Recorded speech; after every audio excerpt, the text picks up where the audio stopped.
কোচবিহার দক্ষিণ ও নাটাবাড়ি কেন্দ্রের প্রার্থী অভিজিৎ দে ভৌমিক শৈলেন্দ্রনাথ বর্মার সমর্থনে কোচবিহার দক্ষিণ বিধানসভা কেন্দ্রের ফলিমারি অঞ্চলের মাকপালা এপি প্রাইমারি স্কুলে নির্বাচনী সভায় বক্তব্য রাখলেন যুব তৃণমূলের রাজ্য সভানেত্রী সাংসদ সায়নী ঘোষ।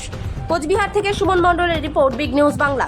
বিজেপি ফল আজকে আছে, কালকে টকে যাবে, পরশু পচে যাবে, তারপরের দিন পড়ে যাবে।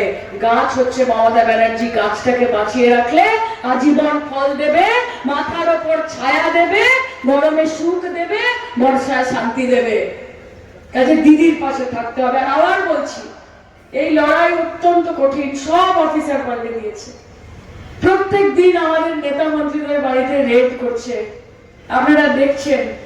আমাদের এজেন্সি কাজ করে, আইপ্যাক সমীক্ষার কাজ করে, তাদের মালিক তাকেও নিয়ে নিয়েছে জেলে। আমাদেরকে সারাক্ষণ হুমকি দিচ্ছে, ধমকি দিচ্ছে, আমাদের সাথে হাত মেলালে মাথার ওপর রাখবো, আর আমাদের সঙ্গে হাত না মেলালে জেলের ভেতর পুরবো, এটা বলছে। কিন্তু মমতা ব্যানার্জি হচ্ছে বাঘের বাচ্চা, বাংলার বাঘিনী। আর বাঘের মুখে যদি হাত দাও, হাতটা তো আর ফেরত পাবে না, হাতটা তো চলে যাবে। তাই বলি, তোমার আছে ইডি সিবিআই, কোটি কোটি টাকা, কারি কারি ক্ষমতা। কে তোমার আছে ইডি সিবিআই, কোটি কোটি টাকা, কারি কারি ক্ষমতা। আর আমার আছে হাওয়াই চটি, সাদা শাড়ি, একটাই মমতা। খেলা হবে, খেলা হবে, খেলা হবে। খেলবেন তো? হাত তুলে জিতবেন তো?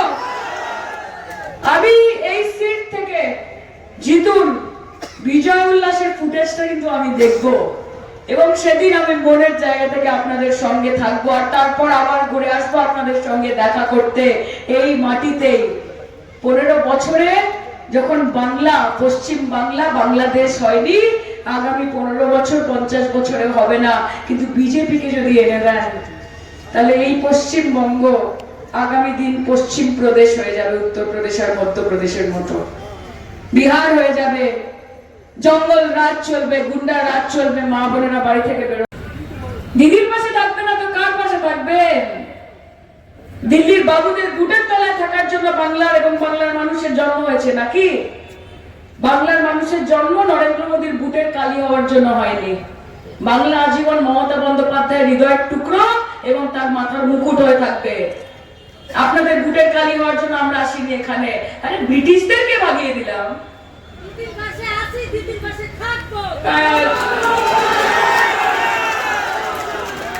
জয় বাংলা। আমার তো কিছু বলতেই মনে হচ্ছে দরকারই নেই। আপনারা এত ভালো, আপনারা এত মন থেকে বলেন। মা, অনেক ধন্যবাদ। আপনারা দিদির জোর। একজন মহিলা কিভাবে দেখছেন তো, শুধু কি বুতে বুতে, ব্লকে ব্লকে, অঞ্চলে অঞ্চলে রাস্তায় নেমে লড়াই করছে? সুপ্রিম কোর্টে গিয়ে হাওয়াই চটি, সাদা শাড়ি পরে, কালো কোট দিয়ে সুপ্রিম কোর্টে দাঁড়িয়ে সওয়াল করে, এটাই আমার মুখ্যমন্ত্রী।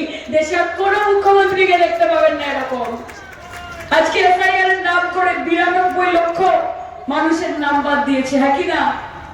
তার মধ্যে হিন্দু নেই, আছে তো?